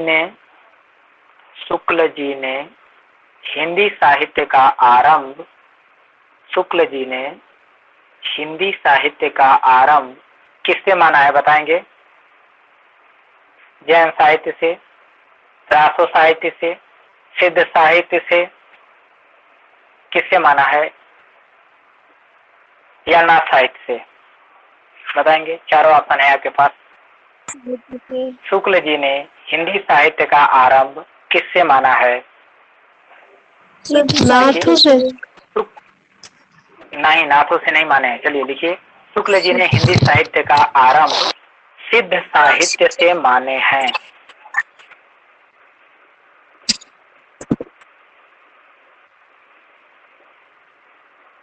सिद्ध साहित्य से माना है।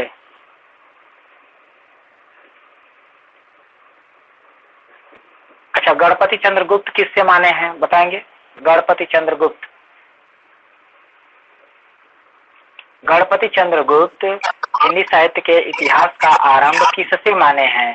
सिद्धों से, नाथों से, जैनों से, या फिर रासो साहित्य से? किससे माने हैं बताएंगे? सर जैनों से। हाँ बिल्कुल, बहुत अच्छा, जैनियों से माने हैं। क्योंकि उनका पहला जो कवि है, पहला कवि किसे मानते हैं वो? शालिभद्र सूरी। हाँ, शालिभद्र सूरी को। ठीक, बहुत अच्छा, शालिभद्र सूरी को मानते हैं, जो जैन कवि है ना। तो इसीलिए वो जो है हिंदी साहित्य के इतिहास का प्रारंभ कहाँ से मान रहे हैं? जैन साहित्य से या रास साहित्य से, ठीक है। चलिए ठीक है, कोई बात नहीं। आगे देखिए, छठी विशेषता देखेंगे। इस इतिहास ग्रंथ में, अच्छा ये तो लिखे हैं आप, एक मिनट रुक जाएंगे। हाँ लिखेंगे, शुक्ल जी ने, यहाँ से लिखिए, शुक्ल जी ने हिंदी साहित्य के विकास क्रम को, शुक्ल जी ने हिंदी साहित्य के विकास क्रम को शुक्ल जी ने हिंदी साहित्य के विकास क्रम को 4 युगों में बांटा है। कितने युगों में बांटे हैं? 4 युगों में,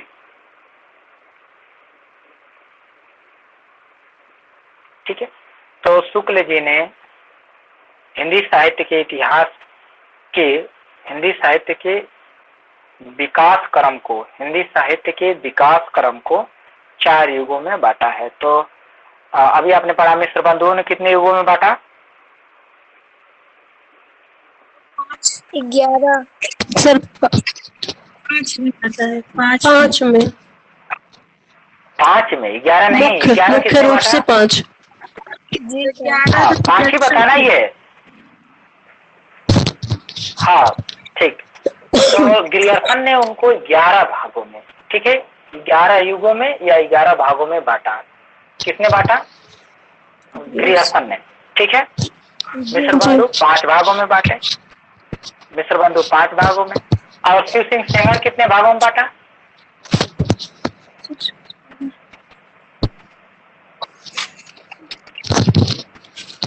8 भागों में। बताएंगे? देखिए कंफ्यूज हो गया ना। सर 8 भागों में। अरे 8 भागों में क्या, वहां लिखे हैं आप स्पष्ट रूप से कि शिव सिंह सेंगर ने, उनकी विशेषता देखिए, इन्होंने काल विभाजन का कोई प्रयास किया ही नहीं है। जी सर। तो जब कोई प्रयास ही नहीं किए तो बांटेंगे कैसे? बात समझ में आया? जी सर। इन्होंने काल विभाजन का कोई प्रयास नहीं किया, न तो गार्सातासी ने किया, न तो शिव सिंह सेंगर ने किया। तो चाहे 4 भाग 5 भाग, वो बांटेंगे कैसे? जिसने प्रयास किया वही तो बांट सकता है। तो गार्सातासी प्रयास किए तो 11 भागों में बांट दिए, फिर मिश्र बंधु ने 5 भागों में बांट दिया, फिर शुक्ल जी ने उसको क्या किए, 4 भागों में बांट दिए, ठीक है। कितने युगों में? 4 युगों में बांटा। आगे लिखेंगे शुक्ल जी के 7वां लिखेंगे, 7वीं विशेषता। शुक्ल जी के इतिहास ग्रंथ का, शुक्ल जी के इतिहास ग्रंथ का उपजीव्य किसे माना जाता है? उपजीव्य या आधार, हाँ, उपजीव्य या आधार ग्रंथ मिश्र बंधु विनोद को माना जाता है। किसे माना जाता है? मिश्र बंधु विनोद, मिश्र बंधु विनोद को माना जाता है। इसे स्वीकार, उसी में आगे लिखेंगे, इसे स्वीकार करते हुए शुक्ल ने लिखा है, स्वीकार करते हुए शुक्ल ने लिखा है कि यानी इस बात को स्वीकार करते हुए शुक्ल ने लिखा है कि कवियों का परिचयात्मक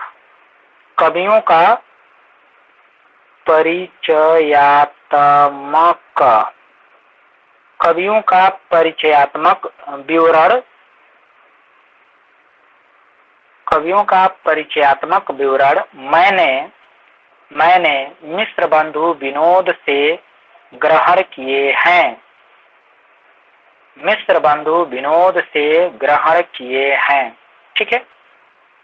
इन्होंने स्पष्ट इस बात को क्या कर लिया, स्वीकार कर लिया है।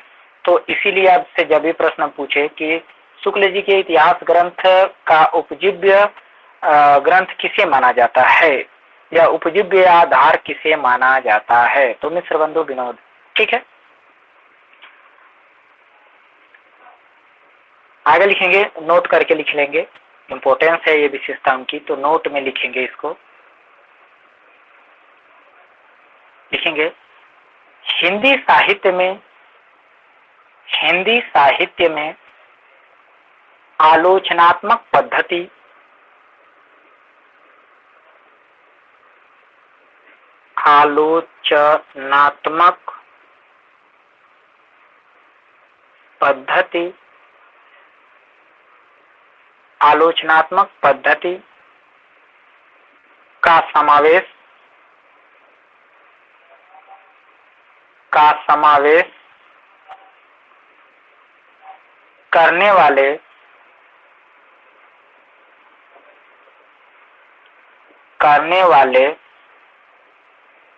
का समावेश करने वाले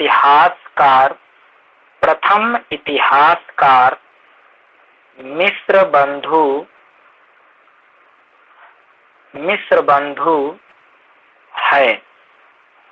बंधु है। ये नोट में लिखना है आपको कि हिंदी साहित्य में आलोचनात्मक पद्धति का समावेश करने वाले प्रथम इतिहासकार मिश्र बंधु हैं, ठीक है। नीचे लिखेंगे हिंदी आलोचना के जनक ये तो पहले प्रश्न, अगर ऐसे प्रश्न बन जाए कि हिंदी साहित्य के आलोचनात्मक पद्धति का समावेश करने वाले प्रथम इतिहासकार कौन है, तो आपको बताना है कि मिश्र बंधु, अगर इतिहासकार में पूछेगा तो। लेकिन आपसे ये पूछ दे कि हिंदी, नीचे उसी के लिखिए लाइन छोड़कर, हिंदी आलोचना के जनक, हिंदी आलोचना के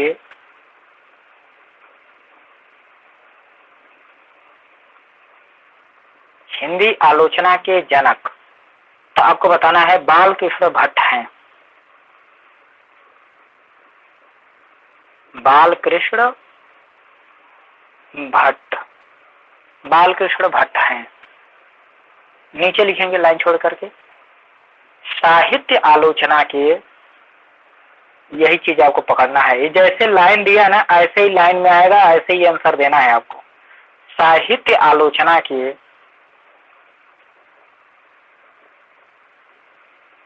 साहित्य आलोचना के प्रथम इतिहासकार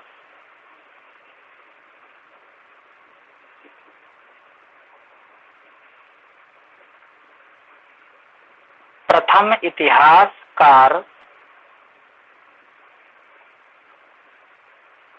इतिहासकार आचार्य रामचंद्र शुक्ल जी हैं। आचार्य रामचंद्र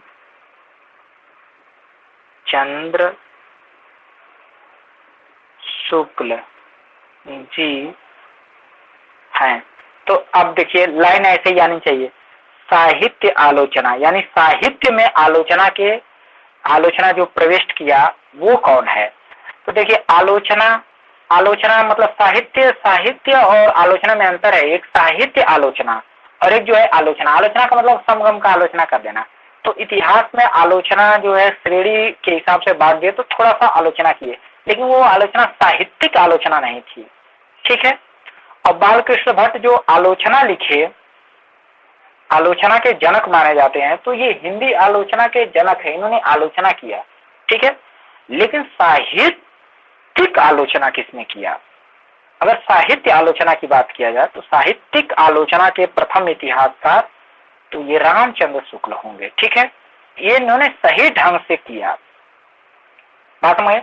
ये तो इसके जनक रहे और ये पहले समावेश करता रहे। कौन? आलोचना पद्धति के प्रथम समावेश करता, वो अच्छे ढंग से नहीं किए, बस थोड़ा बहुत मतलब उसमें समावेश कर दिए, बात समझ। शुरुआत कर दिया। हाँ, इन्होंने शुरुआत कर दिया, थोड़ा सा उसमें झलक दिखा दिया कि ऐसा हो सकता है, ठीक है।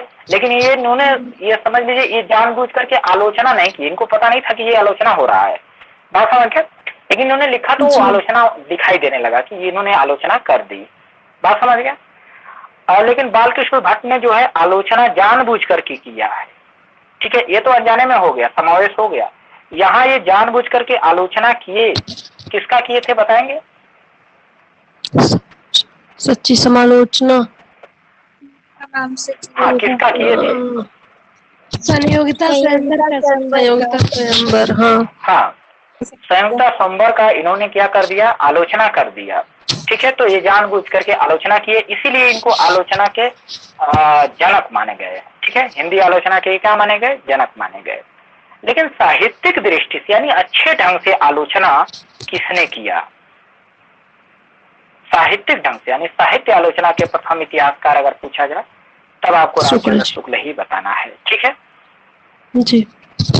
नीचे लिखेंगे रामचंद्र शुक्ल का इतिहास ग्रंथ, नीचे लाइन छोड़ करके लिखेंगे रामचंद्र शुक्ल का इतिहास ग्रंथ। ये कथन है तो कथन टाइप लिखेंगे आप, कि मैं भी लिख दूं,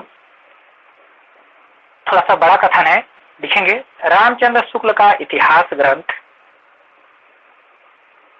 रामचंद्र शुक्ल का इतिहास ग्रंथ हिंदी साहित्य के इतिहास लेखन में, हिंदी साहित्य के इतिहास लेखन में एक मील का पत्थर है। मील का पत्थर है। उन्होंने उसी में आगे लिखते रहेंगे। उन्होंने जिस रचनाकार को जहां बैठा दिया, उन्होंने जिस रचनाकार को जहां बैठा दिया, वह वहीं आज भी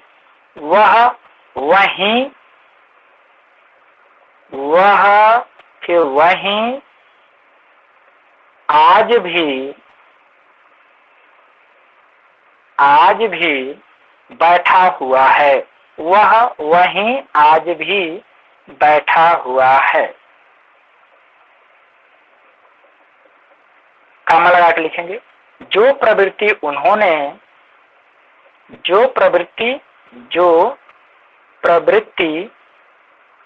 उन्होंने बता दी, उन्होंने क्या कर दी?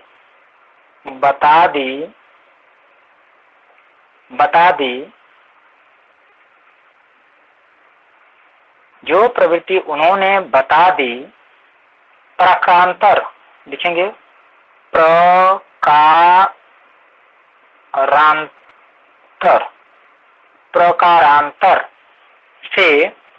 प्रकारांतर से सभी विद्वान उनसे सहमत हैं। ठीक है, कथन समाप्त। बताएंगे ये किसका कथन है? सर उनका बाबूराम सक्सेना का ना? हाँ, बाबूराम सक्सेना, बिल्कुल लिखेंगे।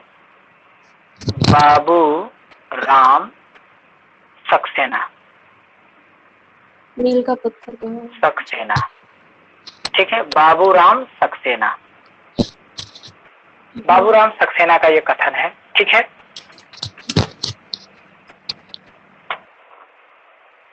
अब अगले जो टाइम देख लेंगे, टाइम हो तो आगे बढ़ा जाए। 5 मिनट सर टाइम हो गया। हाँ, टाइम हो गया, क्योंकि अब जो है अगले इतिहासकार को अगर हम उठाएंगे तो वो पूरा नहीं हो पाएंगे। ठीक है, तो अब जो है यहीं पे हम लोग क्लास क्या कर देते हैं, ब्रेक कर देते हैं। ठीक है।